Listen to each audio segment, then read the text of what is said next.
Audio Jungle.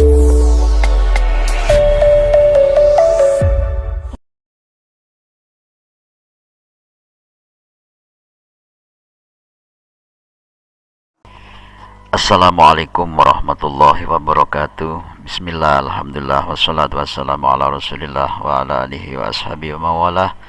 La hawla wa la quwata illa billah, amma ba'du. Anak-anakku semuanya yang berbahagia, syukur alhamdulillah kita bisa berjumpa kembali dalam keadaan sehat walafiat. Dan marilah kita awali pembelajaran kita pada siang hari ini dengan membaca suratul Fatihah. Al-Fatihah. A'udzubillahi minasyaitonir rajim. Bismillahirrahmanirrahim. Alhamdulillahirabbil alamin. Ar-Rahmanir-Rahim. Maliki yaumiddin. Iyyaka na'budu wa iyyaka nasta'in. Ihdinas siratal mustaqim. Siratal ladzina an'amta 'alaihim ghairil maghdubi 'alaihim waladdallin. Amin. Terima kasih. Baiklah anakku semuanya yang berbahagia, marilah kita mulai pembelajaran kita pada siang hari ini, yang mana materi yang akan kita bahas pada siang hari ini berjudul mengutamakan kejujuran dan menegakkan keadilan. Anakku semuanya yang berbahagia, jujur dan adil merupakan perilaku yang seharusnya tertanam dalam diri kita sebagai syarat Islam. Perilaku jujur dan adil merupakan perilaku yang baik, yang mana perilaku baik disebut dengan akhlak mahmudah. Dengan demikian, orang yang senantiasa berperilaku jujur dan adil berarti memiliki akhlak mahmudah, akhlak yang bagus, begitu. Allah Subhanahu wa taala menyukai orang-orang yang bersikap jujur dan adil, begitu. Oleh karena itu dalam bab ini kita akan bahas tentang masalah perilaku jujur ya dan adil. Yang pertama, perilaku jujur. Pengertian jujur. Dalam bahasa Arab, jujur berasal dari kata as-siddiq yang berarti benar, menegakkan. Sedangkan menurut istilah, jujur adalah ucapan dan sikap yang tidak mengada-ngada. Dengan kata lain, kejujuran merupakan ucapan yang dan perbuatan seorang yang apa adanya sesuai dengan kenyataan. Kejujuran merupakan induk dari akhlak mahmudah, akhlak yang terpuji. Sebab apa? Dengan jujur kita akan dipercaya oleh orang. Dan orang memandang kita seorang yang jujur, berarti orang itu memandang kita itu bagus. Ya, bagus. Gara-gara apa? Gara-gara perbuatan kita itu jujur. Beda dengan kita itu nggak jujur. Orang lain pun akan tidak kurang senang menyuruh kita atau menjadikan kita sebagai pekerja atau sebagai apa, karena khawatir sudah dinilai nggak jujur. Tapi kalau jujur, insya Allah kita itu disenangi orang dan juga dianggap mempunyai akhlak yang mahmudah atau akhlak yang terpuji, sehingga kita dipercaya untuk menangani apapun, umpama begitu ya. Kemudian yang B, perilaku adil. Pengertian adil artinya sama berat, tidak berat sebelah, tidak memihak, dan tidak sewenang-wenang, gitu. Adapun menurut istilah, adil merupakan perbuatan yang meletakkan segala sesuatu sesuai dengan tempatnya. Selain itu, adil adalah memberikan sesuatu kepada orang lain yang berhak menerimanya, itu adil. Orang yang adil akan bertindak sesuai dengan kebenaran, begitu. Itu namanya orang yang adil, begitu. Bab adil itu apa itu? Pokoknya melakukan sesuatu apa adanya. Yang berhak menerima sekian ya diberikan sekian. Jangan sampai dipotong-potong, nggak adil itu namanya. Ya, orang menerima 10 ya 10, begitu. Dan orang itu berhak menerima ya harus diberikan, itu namanya adil, begitu ya. Kemudian macam-macam perilaku jujur. Yang pertama adalah jujur dalam niat dan kemauan. Sidqu an-niyah wa al-'azm, yaitu melakukan segala sesuatu dengan dilandasi motivasi atau kemampuan dan niatkan hanya mencari ridha Allah Subhanahu wa taala. Misalkan menjauhi sifat munafik dan riya dalam beramal. Ini dalam jujur dalam niat ya. Kita niat sholat, jangan sampai kita itu riya, jangan begitu. Niat sholat ya niat sholat mencari ridha Allah Subhanahu wa taala, begitu ya.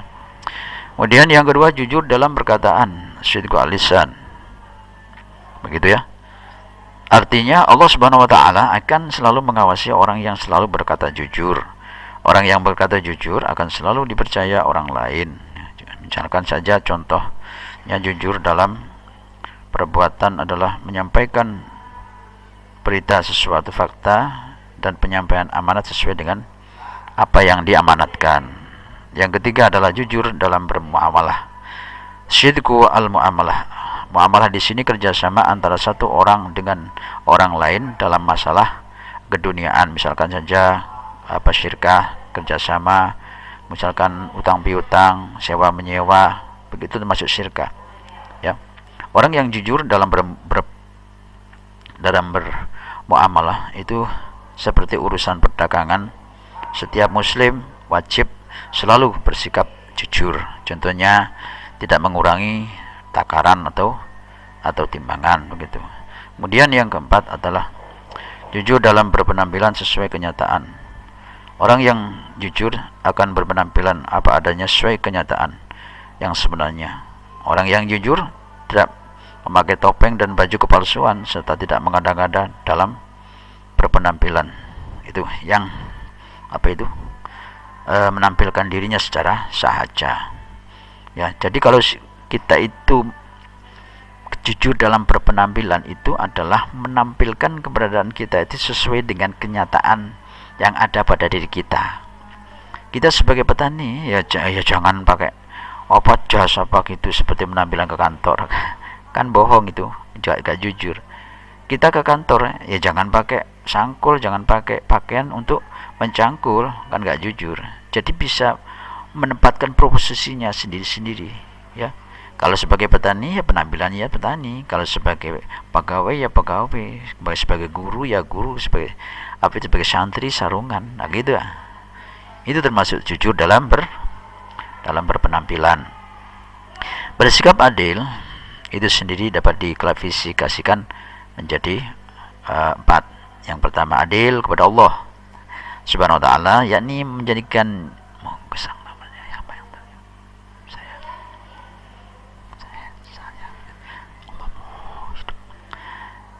adil kepada Allah Subhanahu wa taala, yakni menjadikan Allah Subhanahu wa taala menjadi satu-satunya Tuhan yang memiliki kesempurnaan, begitu. Itu adil. Kita mengakui bahwa yang Maha Adil, yang Maha Hidup, yang Maha memiliki semuanya adalah Allah Subhanahu wa taala, begitu ya. 2, adil terhadap diri sendiri, yakni menempatkan diri pribadi di tempat yang baik dan benar. Keberadaan kita ini adalah makhluk yang bagus, yang mulia. Oleh karena tempatkan diri kita itu di tempat yang bagus. Artinya jangan sampai kita itu berada di tempat yang kurang bagus. Contohnya di tempat maksiat. Itu nggak boleh. Nggak jujur berarti, nggak adil. Kita itu mulia, makhluk yang mulia, yang sempurna, diciptakan oleh Gusti Allah Subhanahu wa taala. Sehingga kita itu harus ditempatkan yang bagus dan benar, di masjid, di mushola, di sekolahan, atau di tempat-tempat yang bagus, gitu ya. Yang ketiga, adil terhadap orang lain, yaitu menempatkan orang lain di tempat yang sesuai, layak, benar, serta tidak menyakiti dan merugikan orang lain, begitu. Yang keempat, adil terhadap makhluk lain, yakni memperlakukan makhluknya Allah Subhanahu wa taala yang lain dengan baik dan sesuai dengan syariat Islam, serta menjaga kelestarian dan keberlangsungan hidupnya, begitu ya. Nah, semuanya saya kira demikian untuk pertemuan kita kali ini. Mudah-mudahan sedikit apa yang kita bahas membawa barokah. Allahumma amin. Untuk tugasnya kerjakan tugas di buku LKS PAI halaman 21. Kurang lebihnya mohon maaf. Wallahul muwaffiq ila Assalamualaikum warahmatullahi wabarakatuh.